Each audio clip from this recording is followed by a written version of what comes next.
আসসালামু আলাইকুম প্রিয় বিনিয়োগকারী ভাইরা, আশা করি সকলে ভালো আছেন।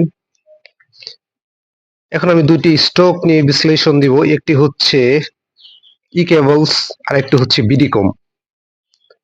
আর যারা পেইড গ্রুপে অ্যাড হইতে চান তারা ইনবক্সে নক দিবেন। আশা করি কম বেশি প্রফিট করতে পারবেন ইনশাআল্লাহ। অবশ্যই পেইড গ্রুপে অ্যাড হইতে চাইলে ইনবক্সে নক দিবেন। যাই হোক, এখন যে স্টকটা নিয়ে কথা বলবো সেটা হচ্ছে বিডিকম।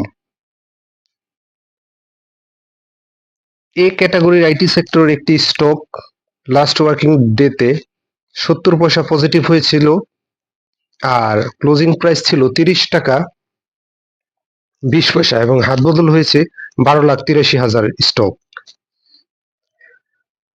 শেয়ার সংখ্যা কিন্তু খুব বেশি না, 6,29,00,000।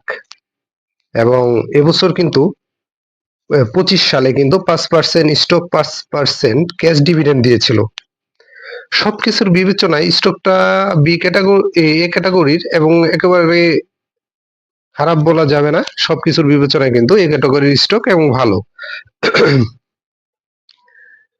যাই হোক, এখন যে পজিশনে আছে স্টকটা কিন্তু একটা ভালো আপ ট্রেন্ডি পজিশনে আছে। আমি বলবো একটা আপ ট্রেন্ডি পজিশনে আছে। বিডিকমের বর্তমান আরএসআই হচ্ছে 64। আপনারা দেখতে পাচ্ছেন সে একটা ব্রেকআউট দেওয়ার চিন্তা ভাবনার মধ্যে আছে।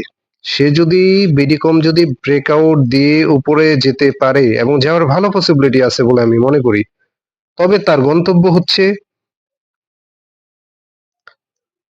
33। যদি বিডিকম এখান থেকে যদি ব্রেকআউট দিতে পারে এবং দেওয়ার পসিবিলিটি আছে বলে আমি মনে করি, এখান থেকে ব্রেকআউট দিয়ে উপরের দিকে গেলে তার গন্তব্য কিন্তু 34 এবং পরবর্তী টার্গেট আরো উপরে। বর্তমান আরএসআই 64, আপনারা দেখতে পাচ্ছেন যে একটা ভালো পজিশনে আছে, আপ ট্রেন্ডি পজিশন, অবশ্যই আপ ট্রেন্ডি পজিশন, উপরে যাওয়ার ভালো একটা পসিবিলিটি আছে। এই মুহূর্তে চাইলে আপনারা বিডিকমকে পজিটিভ ভাবে চিন্তা ভাবনা করতে পারেন। দিনের যে কোনো সময় আপনারা ইন্ডেক্স যেহেতু একটা অবস্থানে চলে গেছে, ইন্ডেক্সের উপর খেয়াল রেখে দিনে যে কোনো সময় আপনার কাছে মনে হবে যে স্টকটা রিজনেবল প্রাইসে আছে, তখন আপনি এন্ট্রি দেওয়ার চিন্তা ভাবনা করবেন এবং এন্ট্রি দিতে পারেন। আমি কাউকে বাইসেল নির্দেশ করি না, বাইসেল নিজ দায়িত্ব করবেন। তবে সবকিছুর বিবেচনায় আপনারা পজিটিভলি এই বিডিকমকে চিন্তা ভাবনা করতে পারেন। একটা ভালো পজিশনে আছে, 30 টাকা 80তে ক্লোজ দিতে পারলেই উপরে চলে যাবে এবং দেওয়ার জন্য প্রস্তুতি নিয়ে রাখছে, এরকম একটা অবস্থার মধ্যে আছে। আশা করি স্টকটা এখান থেকে ভালো করবে। আপনারা চাইলে পজিটিভ ভাবে দেখতে পারেন। তবে আমি কাউকে বাইসেল নির্দেশ করি না, বাইসেল অবশ্যই নিজ দায়িত্ব করবেন। তবে আমার বিবেচনায় স্টকটি ভালো পজিশনে আছে, আপনারা চাইলে স্টকটিকে ভালোভাবে দেখতে পারেন। আমি আবারও দেখাচ্ছি, এর গন্তব্য কিন্তু উপরে। আশা করি 33 টাকার দিকে যাওয়ার একটা ভালো পসিবিলিটি আছে এবং ব্রেকআউট দেওয়ার একটা সম্ভাবনা আছে। আর সবচেয়ে বড় ব্যাপার, এই স্টকটা যদি ডাউন ট্রেডে চলেও আসে, আপনি এভারেজ করে বের হইতে পারবেন। কারণ 100% সিউরিটি দিয়ে স্টক মার্কেটে কিছু বলা যাবে না। সেক্ষেত্রে আপনি এভারেজ করার চিন্তা ভাবনা এবং এভারেজ করার মেন্টালিটি আপনার থাকতে হবে এবং যথেষ্ট প্রিপারেশন থাকতে হবে। তবে সবকিছুর বিবেচনায় স্টকটি ভালো পজিশনে আছে, আপনারা চাইলে পজিটিভলি বিবেচনা করতে পারেন বিডিকমকে। এরপরে যে স্টকটা নিয়ে কথা বলবো, আরেকটা জিনিস হচ্ছে বিডিকমের কিন্তু ভলিউমের একটা ধারাবাহিকতা আসছে। খুব বেশি ভলিউম বেড়ে গেছে বিষয়টা এরকম না। এর আগে ছিল 8,49,000 এবং সেটা 12,83,000, প্রায় 13 লাখের কাছাকাছি। যাই হোক, এরপর যে স্টকটা নিয়ে কথা বলবো সেটা হচ্ছে ই কেবলস।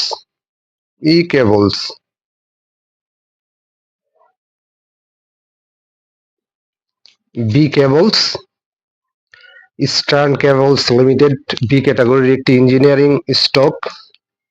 লাস্ট ওয়ার্কিং ডেতে কিন্তু ক্লোজিং প্রাইস ছিল 128 টাকা 60 পয়সা এবং পজিটিভ করেছিল 2 টাকা 90 পয়সা। হাত বদল হয়েছে মাত্র 28,000 শেয়ার, যদিও শেয়ার সংখ্যা খুব বেশি না, 2,64,00,000। এর মধ্যে কিন্তু ডিরেক্ট গভর্নমেন্ট হোল্ডিং হচ্ছে 51, গভর্নমেন্ট হোল্ডিং 51, ইনস্টিটিউট হচ্ছে 13.07 আর পাবলিক হোল্ডিং হচ্ছে 78 লাখ। যাই হোক, সবকিছুর বিবেচনায় আমি বলবো বিডিকমটা কিন্তু একটা ভালো, ই কেবলসটা একটা ভালো পজিশনে আছে। ই কেবলসটা ভালো পজিশনে আছে এবং এখান থেকে আপট্রেন্ডি পজিশন এবং ব্রেকআউট দিয়ে উপরে যাওয়ার ভালো একটা পসিবিলিটি আছে বলে আমি মনে করি। তবে সবকিছুর বিবেচনা হচ্ছে ইন্ডেক্সের উপর। ট্রেডার ভাইদের আমি বলবো আপনারা যে কোনো জিনিস, যে কোনো স্টক এন্ট্রি নেওয়ার ক্ষেত্রে অবশ্যই ইন্ডেক্সের উপরে খেয়াল রাখবেন। যখন আপনার মনে হবে যে না, ইন্ডেক্সটা ভালো একটা পজিশনে আছে, প্রবলেম হবে না, সেক্ষেত্রে দিতে পারেন। তবে স্টকটার পজিশন আমি বলবো যে খুবই ভালো পজিশন। আর বর্তমান আরএসআই হচ্ছে 59 এবং উপরে যাওয়ার স্টকটা যথেষ্ট পসিবিলিটি আছে বলে আমি মনে করি।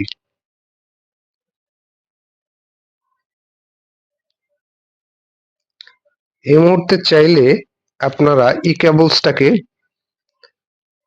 পজিটিভলি চিন্তা ভাবনা করতে পারেন। এখান থেকে স্টকটা কিন্তু এ লেভেল পর্যন্ত, এই যে প্রাথমিক টার্গেট হচ্ছে 37 টাকা, 37 টাকা, এটা ব্রেকআউট করতে পারলে আশা করি উপরে চলে যাবে ই কেবলসটা। আর এটা কিন্তু 52 হাই ছিল 150 টাকা আর লো ছিল 99 টাকা। তবে সবকিছুর বিবেচনায় ই কেবলসটা আপনারা আগামী দিন পজিটিভ ভাবে দেখতে পারেন। বাই সেল নিজ দায়িত্ব করবেন, আমি কাউকে বাই সেল নির্দেশ করি না। তবে আশা করি স্টকটা এখান থেকে ভালো করার যথেষ্ট পসিবিলিটি আছে। আর অনেকদিন আগে সে একটা ভালো আপ মুভমেন্ট দিয়েছিল, এরপরে কিন্তু আবার ডাউন ট্রেন্ডে ছিল। এই যে লেভেলটাতে ছিল 10 টাকা 110 থেকে 110-15 টাকার মধ্যেই ছিল বেশিরভাগ সময়। এখন আবার কিছুটা টান আসছে, এখন বোঝা যাচ্ছে সে ব্রেক আউট দিয়ে উপরে যাওয়ার তার যথেষ্ট পসিবিলিটি আছে। ই কেবলসটা আপনারা পজিটিভ ভাবে দেখতে পারেন, পজিটিভ একটা অবস্থানে আছে। বর্তমান আরএসআই হচ্ছে 59 এবং প্রাথমিক অবস্থায় সে এটাকে ব্রেকআউট করতে পারলেই 37, এখন তার বর্তমান টার্গেট হচ্ছে 137 টাকা তার প্রাথমিক টার্গেট। এরপরে সে যদি এটা ব্রেকআউট করতে পারে তবে আশা করি উপরে চলে যাবে, আর উপরে যাওয়ার যথেষ্ট পসিবিলিটি আছে বলে আমার মনে হয়। যাই হোক, সবকিছুর বিবেচনায় আপনারা চাইলে, এই ক্যান্ডেলটা দেখেন একটা ভালো ক্যান্ডেল করেছে, সবকিছুর বিবেচনায় এই স্টকটা প্রাথমিক টার্গেট আমি বলবো 137 টাকা তার প্রাথমিক টার্গেট এবং যাওয়ার যথেষ্ট পসিবিলিটি আছে যদি ইন্ডেক্সের দিকে খেয়াল রেখে এবং সারাদিনে যে কোনো সময়ে বুঝে এন্ট্রি নিতে পারেন। আশা করি কম বেশি একটা প্রফিট গেইন করার আপনাদের পসিবিলিটি থাকবে। আমি কাউকে বাইসেল নির্দেশ করি না, বাইসেল নিজ দায়িত্ব করবেন। আপনার পুঁজি আপনার লাভ, নিজের পুঁজিকে নিরাপদে রাখেন। যদি পেড গ্রুপে অ্যাড হইতে চান তবে অবশ্যই ইনবক্সে নক করবেন। ধন্যবাদ, ভালো থাকেন। তবে স্টকটি ভালো পজিশনে আছে। ধন্যবাদ।